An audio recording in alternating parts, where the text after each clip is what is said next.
¿Cómo están, estimados estudiantes? Saludarlos y esperando que se encuentren muy bien, al igual que todas sus familias en estos momentos de la pandemia que venimos pasando.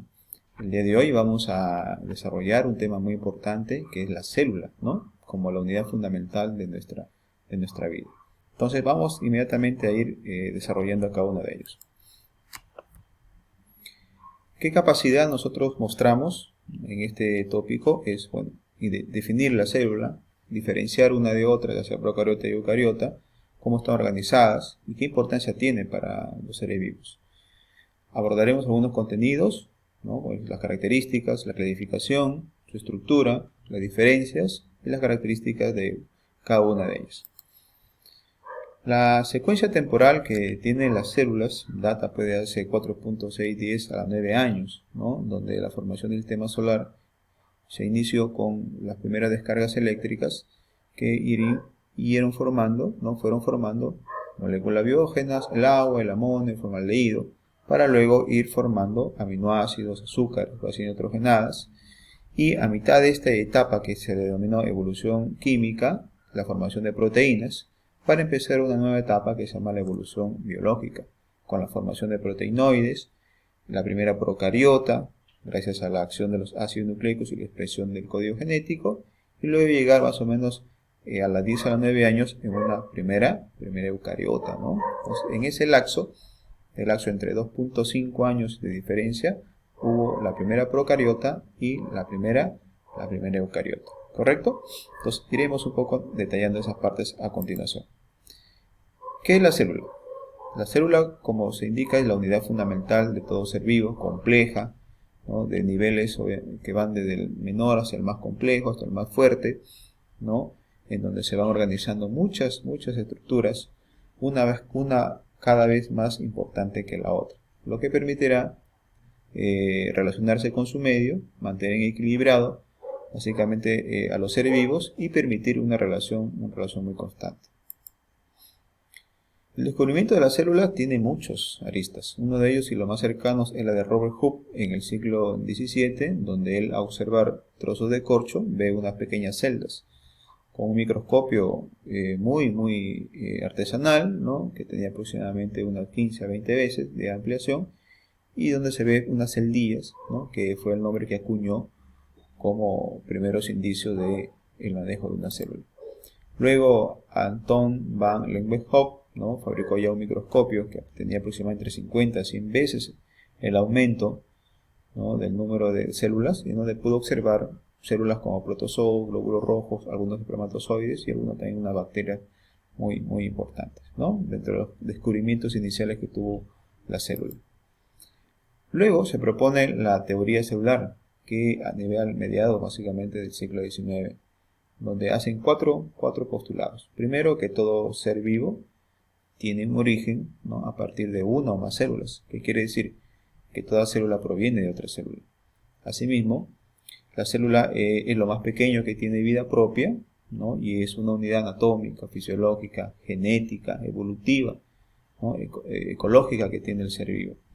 Toda célula proviene de otra célula preexistente, ¿no? Quiere decir que no viene de una doctrina o al azar, siempre que tiene que haber una célula que comience esa relación con otra formación celular. El material genético que tiene la célula basa y versa sobre su ADN o sus ácidos nucleicos que tienen, ya sea en el núcleo o disperso en el citoplasma.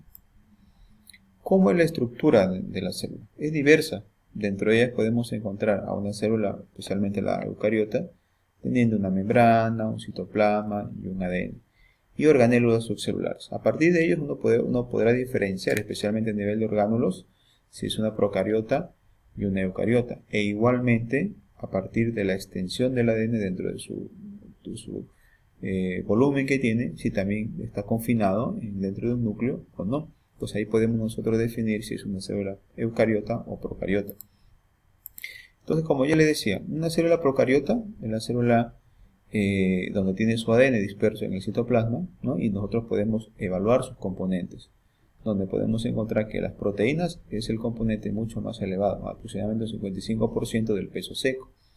Luego podemos ver el ADN también como una gran masa, y total de macromoléculas, ¿no? que tiene 96.1, dejando a pequeñas moléculas orgánicas aproximadamente casi 3 e inorgánicas con 1. Entonces podemos decir que entre proteína y ADN se disputan la mayor cantidad de composición química que tiene la célula procariota. Ahora, ¿cuántos tipos de células hay?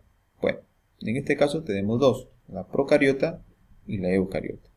La procariota, que tiene dos características muy importantes, ¿correcto? El ADN disperso en el citoplasma y no presenta de organelos, excepto de algunos ribosomas. Y las eucariotas, que también podremos decir que todo su ADN está confinado dentro de un núcleo, de una membrana nuclear, y tiene un sinnúmero de organoides que hacen la diferencia a partir de ahí con la eucariota y entre sí misma, entre una célula animal y una célula vegetal. La célula procariota, ¿no? Podemos ver que puede medir muchas pequeñas micras, tiene algunos componentes que son interesantes en el sentido de que tiene que siempre estar, por ejemplo el ADN, el citoplasma, la membrana nuclear, y también tiene algunos componentes que pueden estar ausentes sin condicionar la viabilidad de la célula, por ejemplo las fimbrias, ¿no? Los flagelos, ¿correcto? Entonces, inclusiones que pueden no estar en alguna de ellas y que siguen manteniendo esa viabilidad. Ahora, a partir de eso, del análisis de la pared celular podemos encontrar dos tipos: la gran positiva de color violeta y la gran negativa de color rosado, ¿no? Entonces, por la morfología, básicamente, cuando yo le decía cómo es que uno lo puede diferenciar, por la pared celular a nivel morfológico, gran positivas y gran negativas. Igualmente, la célula procariota, ¿no? Tiene, en este caso, se puede caracterizar en tres dominios, ¿no? En todo caso, la gran cantidad de células, sea procariota o eucariota, entre dominios eubacteria, arquea y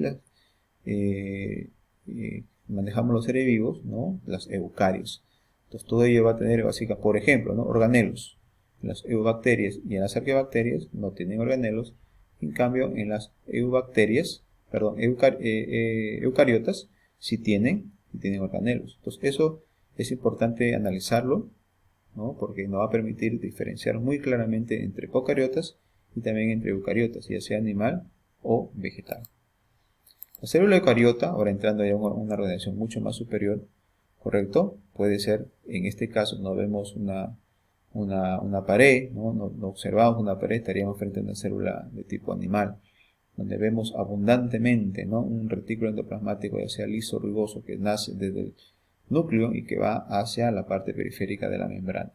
Podemos encontrar mitocondrias, complejo de Golgi, ribosomas, el mismo núcleo organizado, ¿no? La microbiosidad, los microcitoesqueletos, los peroxisomas, los centrosomas, etcétera, etcétera. Igualmente, a la observancia de dos caracteres importantes de la célula vegetal, como la pared celular y la vacuola central, podemos estar ya frente a una célula de tipo vegetal. Igualmente, con algunas diferencias con la célula animal, ¿no? Como los cloroplastos, ¿correcto? Que son también un marco diferencial entre una vegetal y un animal. Entonces, son algunas de las diferencias propias y características entre una y otra. Igualmente, acá hay algunas diferencias mucho más marcadas de similitud, que ya lo iremos hablando más detenidamente en la parte de la teoría a la hora de la exposición. Los orgánulos celulares, como yo les decía, mayormente centriolos, ribosomas, lisosomas, vacuolas, aparato de Golgi, retículo, núcleo y mitocondrios, cada una de ellas con su función característica. Las diferencias que hay entre una y otra, un marco muy importante, ¿no? Por ejemplo, el ADN en las procariotas está combinado con poliaminas, es circular en el citoplasma, tiene un solo cromosoma y poco o ningún ADN repetitivo. En cambio, en las eucariotas sí está combinado con histonas, es lineal y largo y organizado a nivel de cromosomas y tiene muchas secuencias repetitivas, dentro de las más importantes que ya lo iremos detallando a la hora de la clase en la teoría. Algunas conclusiones para dejar, ¿no? Que la célula es la unidad fundamental de los seres vivos, está conformado por dominios como las bacterias y las eucarias. Las procariotas tienen su ADN distribuido en el citoplasma, las células eucariotas pueden dividirse en animales y vegetales, las células procariotas a diferencia no presentan organelos a excepción de los ribosomas.